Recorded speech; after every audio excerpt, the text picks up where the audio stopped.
तर हॅलो. आणि हा ब्लॉग खूप भारी असणार आहे कारण मी पहिल्यांदा स्वकमाईतून एक खूप मोठी गोष्ट घेते आहे, माझ्यासाठी खूप मोठी आहे. ती घेते आणि ती आता आणायला मी चाललो आहे. मी खूप एक्सायटेड आहे. चला दाखवते तुम्हाला, हळूहळू आता ब्लॉगमध्ये कळेलच. आणि तुम्ही सगळे मला खूप कॉंग्रॅच्युलेशन्स वगैरे म्हणणार आहात, त्यासाठी पण थँक्यू. चला जाऊया. अरे वेलकम टू द ब्लॉग. चला चला चला.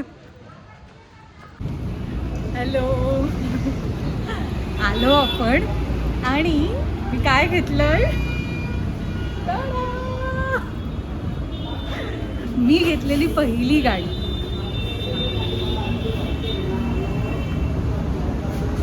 थोडं अजून आता थोडीशी फॉर्मॅलिटी काही असेल तर बघून येते, तोपर्यंत तुम्ही बघा गाडी कशी येते.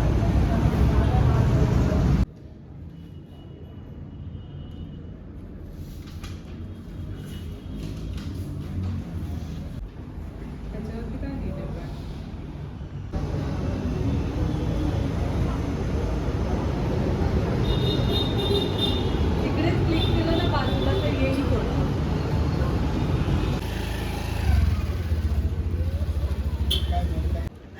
आले मी घरी, गाडी घेऊन आले. बापरे, मला रस्त्यात एवढी भीती वाटत होती. तरी नचिकेत होता ना बरोबर, तर त्याने थोडी मदत केली. पण येस, आली गाडी, घरी आली. आता मम्मी पप्पा खाली येत आहेत. बघू, पप्पांना पण बाहेर जायचं तर जरा छोटीशी काहीतरी पूजा करून मग थोडंसं बाहेर जाणार आहे. थांबा, मम्मी पप्पा आल्यावर दाखवते. आईला नाही आणलं. आणि टॉम, ए टॉम ये.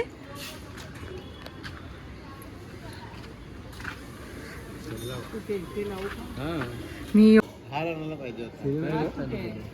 नाही आणला अगं, मी आणली. मला वाटलं पप्पांना जायचंय म्हणून आले मी.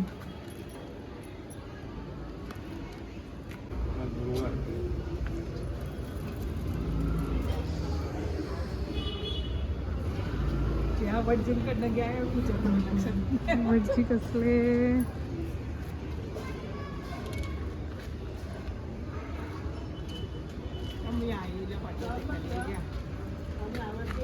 टॉमला दिला आवाज, तो येत नाहीये खाली.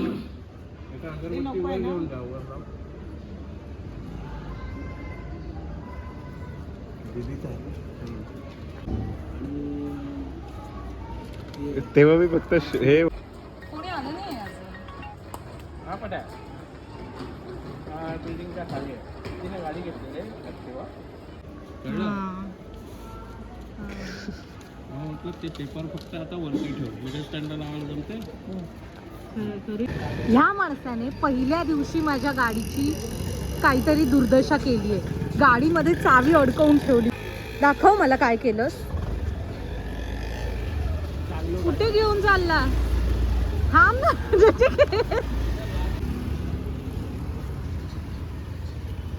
ह्याने काहीतरी बिघडवलंय.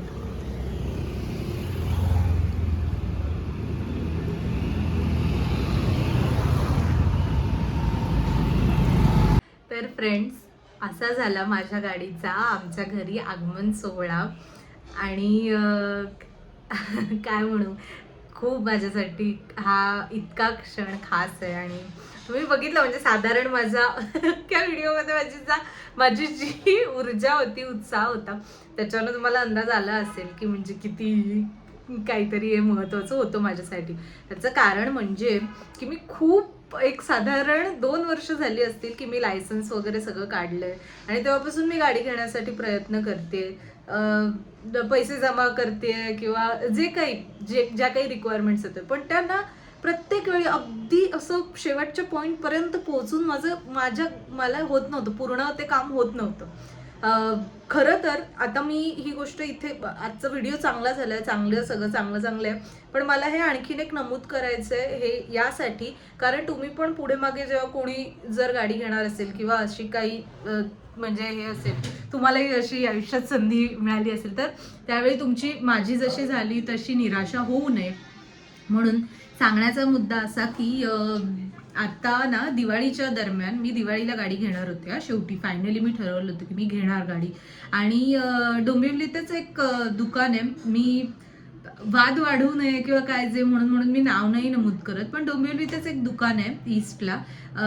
त्या दुकानात मी गेले आदल्या दिवशी. मी पूर्ण चौकशी केली गाडीची की कितीला प्राइस काढली. त्याच्यानंतर त्यांनी माझ्याकडून साधारण माझा नंबर घेतला, सगळी डिटेल्स घेतल्या मी त्यांच्याकडून. इतकं की उद्या मी काय घेऊन येऊ. आता आपण गाडी बघायला जातो तेव्हा आपण बुकिंगच करायची, अशा हिशोबाने जात नाही ना, 4 दुकानं बघतो किंवा जे काही. पण जे आम्ही त्या माणसाला जे तिकडे होते कर्मचारी त्या दुकानाचे, त्यांना मी सांगितलं की मी ही घेतेय गाडी,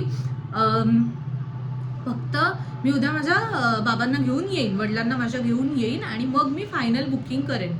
आता मी हे जर सांगितलंय आणि त्यांनी त्यावेळेला मला साधारण एक 96,000 96,000 प्राइस सांगितली होती आणि which was okay for me. म्हणजे माझं तेवढं होतं बजेट. तर ना दुसऱ्या दिवशी मी पप्पांना कसं तयार केलं की म्हटलं नाही आहे बघा पप्पा, दरवेळी आपण ना असे टाळाटाळ करतो आणि राहून जातं, नंतर प्राइसेस वाढतात. 2 वर्षापूर्वी जी गाडी 91ला होती ती आता 96 पर्यंत आली आहे, थोड्या दिवसांनी आणखीन लाखावर जाईल. तर आपण जायचं, काही करून जायचं. आणि पप्पांना पण एकदम समजावून वगैरे म्हटलं नाही चला. मग पप्पा संध्याकाळी कामावरून आले आणि मी त्यांना स्टेशनलाच भेटले आणि सगळं काही त्यांनी मला लिहून दिलेलं त्या माणसाने ज्याच्याकडे बुकिंगसाठी जायचं होतं, काय काय आणायचं काय नाही म्हणजे वगैरे. आणि मी ते सगळं घेतलं. मी गेले तिथे आणि गेल्यावरती त्यांनी मला काय सांगावं, नाही तुम्ही काल बुकिंगच केलं नाही त्याच्यामुळे आज प्राइजेस वाढलेत. तर मी म्हटलं पण मला काय माहिती, तुम्ही मला सांगितलं नाही ना ह्या गोष्टीबद्दल की आज प्राइजेस वाढणार आहेत किंवा जे काही येते. तर नाही, मग तुम्ही बुकिंग करतानाच थोडी अमाऊंट देऊन ठेवायची होती ना, तुम्ही तसं प्री बुकिंग करायचं. आता मी खरं म्हणजे मी हे मान्य आहे मला, चला एका पॉइंटला की माझी चूक झाली. मला जर एखादी वस्तू घ्यायची आणि मी त्यांना विचारलं नाही की किती ॲडव्हान्समध्ये काही द्यावे लागतील का किंवा काय. पण एक मालक म्हणून दुकानाचं की आता मी तर नवीन आहे ना, मी पहिल्यांदा गाडी घ्यायला जाते, मला माहिती नाहीये, त्यांना तर माहिती आहे. त्यांनी मला ही पूर्वकल्पना द्यायला हवी होती की बाबा उद्या प्राइसेस वाढतील तर तुम्ही आज एक सर्टन अमाऊंट देऊन ठेवा. मग अगदी 1000 द्या, 5000 द्या, जे काही तुम्हाला जमेल ते. जर मला जमलं असतं तर मी दिले असते, नसतं जमलं तर मग ती माझी चूक असती. त्यांनी मला काहीही सांगितलं नाही. त्यांनी मला असं थेट सांगितलं की नाही उद्या या तुम्ही, उद्या आपण फायनल बुकिंग करून टाकू वगैरे वगैरे. आणि मी दुसऱ्या दिवशी गेले, ते मला म्हणाले नाही प्राइजेस वाढलेत. मी म्हटलं किती वाढलेत? फक्त 2000 वाढले. मी तुम्हाला मगाशी काय सांगितलं, प्राइस किती सांगितली होती, 96,000. त्यांना मग पप्पांनी शेवटी, कारण त्यांना पण माहिती होतं की मी खूप महिन्यांपासून खूप वर्षापासून प्रयत्न करते ॲक्च्युली. मग पप्पा काय म्हणाले की थांब बघू आपण, जे काही आहे आपण विचारू. तर ते त्यांना म्हणाले अच्छा 96,000वर 2000 वाढलेत ना, मग ते 98 ना. तर तो माणूस म्हणे नाही 1,00,000 होतील. माझ्या डोक्यात अशी तीव्र सणक गेली. मी तुम्हाला खरं सांगते, मला असं झालं एक तर तुमची चूक आहे, तुम्ही मला सांगितलं नाही. आणि त्यामध्ये जर आता नुकसानाचा काही विषय असेल तर मग ते तुम्ही फक्त कस्टमरला कसं काय करू देता, जर तुमच्या चुकीने जर ते नाही झाले. बरं, तो माणूस जेव्हा आमचे डिस्कशन चालू होतं तेव्हा तिथेच उपस्थित होता, त्याने मला काहीही सांगितलं नाही. आणि तो म्हणतो नाही मी तेव्हा काहीतरी कामामध्ये असेल. मग म्हणजे आम्ही काय तिथे तुम्हाला काय सांगू, खरंच काही खेळासाठी आमंत्रण देत होतो का? आता जे हुशार असतील त्यांना कळेल ह्याच्यामध्ये मी काय शब्द वापरला. तर मुद्दा हा की अशा वेळी मग काय म्हणत, एका अर्थी ही फसवणूक झाल्यासारखं माझं झालं. आणि मला खूपच ते म्हणजे लागलं मनाला. मी निघून आले तिथून. मी जीवन ती गाडी घेतली नाही आणि तेव्हापासून माझं असं झालेलं की जाऊ दे, नाही आपल्याला नाही मिळणार आहे कधी. आता बघू, अगदी 1-2-3 वर्षाने आपलं जर झालं जमलं सगळं तर घेऊया अशाने. पण ही जेव्हा गाडी घेतली अगदी आता 2-3 महिन्यातच, ऑक्टोबर नंतर, आता आज जानेवारी सुरू आहे, आम्ही एकदा लंचला गेलो होतो आणि तिथून येताना तिथे मध्ये शोरूम होतं, आहेर होंडा असं जे शोरूम आहे डोंबिवलीत गरडा सर्कलला, तिथून मी ही गाडी घेतली आहे. तर त्या शोरूमचं मी सगळ्यात पहिली, मला अजून एक कौतुकाची गोष्ट त्यांची हे सांगायची, मी ज्या दिवशी गेले त्या दिवशी ना माझ्या घरी कल्पना होती ना, मला स्वतःला कल्पना होती की मी गाडी घ्यायला, मी आपलं संडे लंचला जाऊ अशा हिशोबाने गेले होते. आणि तिथे गेल्यावरती मी म्हटलं की बघू गाडी, आणि मग मी तिथे गेले, आतमध्ये गेले, बघितली वगैरे, ही गाडी मला आवडली आणि मग ठरलं की हां ठीक आहे घ्यायची आपण आता ही. आणि त्यांनी मला तेव्हा प्राईस सांगितली होती अराउंड 99,000. पण आता 3 महिने झाले होते, 3 महिने प्रत्येक महिन्याचा 1,000 असे 3,000 आणखीन वाढले होते. मग मी त्यांना पण म्हटलं की मी आता आले, पण माझ्या खरंच असं काही ध्यानीमनी नाही आहे की मी गाडी घ्यायला आले आहे, पण मला ही गाडी घ्यायची आहे. त्यांनी मला पहिली गोष्ट ही सांगितली, तुम्ही बिंदास म्हणजे तुम्ही घ्याच, त्याच्यामध्ये काही प्रॉब्लेम नाही आहे, तुम्ही उद्या वडिलांना घेऊन या तेही चालेल. कारण ऑफकोर्स मला पप्पांना दाखवायची होती एकदा गाडी. तर पण ते म्हणाले की तुम्ही ॲडव्हान्स भरा, 1,000 रुपये तरी ॲडव्हान्स देऊन ठेवा. बरं, ते इतकी चांगली लोक होती आहेर हुंडामधली. त्यांनी मला सांगितलं तुमचं अगदी उद्या जर नाहीच ना झालं की नाही बाबा नाही घ्यायची, कॅन्सल करायचं, जो तुम्ही 1,000 रुपये द्याल ते आम्ही तुम्हाला रिफंड करू. आणि मला असं झालं, मला तर गाडी घ्यायचीच होती एनिवे, त्याच्यामुळे रिफंड वगैरेचा प्रश्न येणारच नाही. पण मी त्यांना म्हटलं की असे असे 1,000 रुपये मी देते. आणि मी तेव्हा 1,000 रुपये दिले, गाडी बुक केली. दुसऱ्या दिवशी पण पप्पांबरोबर वगैरे जाऊन मग ते फायनलाइज केलं सगळं. आणि तेव्हा प्लस त्यांनी मला असं सांगितलं की नाही म्हणजे तुम्ही तेव्हा बुकिंग केलीत वगैरे वगैरे, पण तुम्हाला कालच्या प्राईजमध्येच आम्ही देऊ.